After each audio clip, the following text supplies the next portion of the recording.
Sajtmártásban sült brokkoli. Egyszerű, gyors, és nem csak brokkoliból készíthető, hanem bármilyen zöldségből, vegyesből, kelbimbóból, bármiből. Meggőzöltem a brokkolit, azért szeretem gőzölni, mert akkor ilyen szép színe marad. Egy hőálló edénybe beleteszem,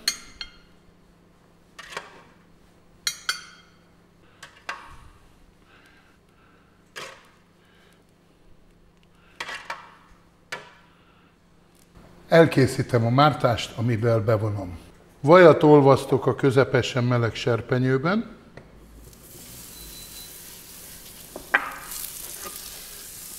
Beleszórom a lisztet. Simára keverem. A rántásba a forró tejet beleöntöm. Muszáj, hogy forró legyen, mert hideg tejjel más lesz az állaga. Állandó keverés mellett, és simára keverem. Ez egy kicsit sűrű, tehát öntök még hozzá. Lehúzom a tűzről.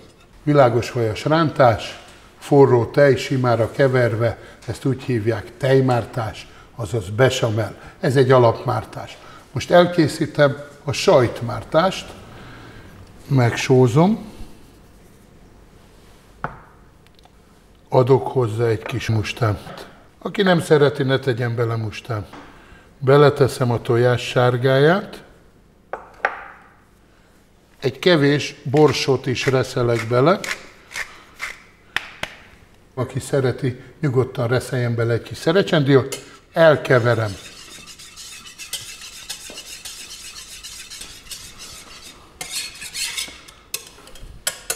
Hozzáadom a füstölt sajtot.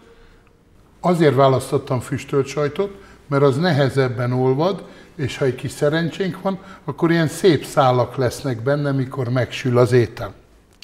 Megy hozzá a sajt, ezt is elkeverem.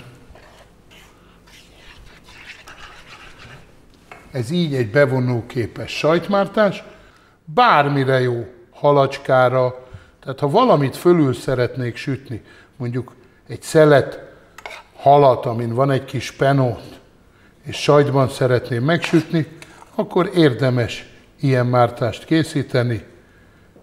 Nagyon látványos, nagyon szép.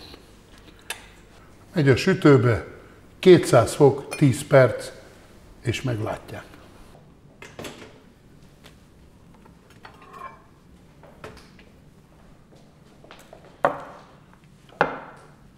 Jól néz ki, ugye?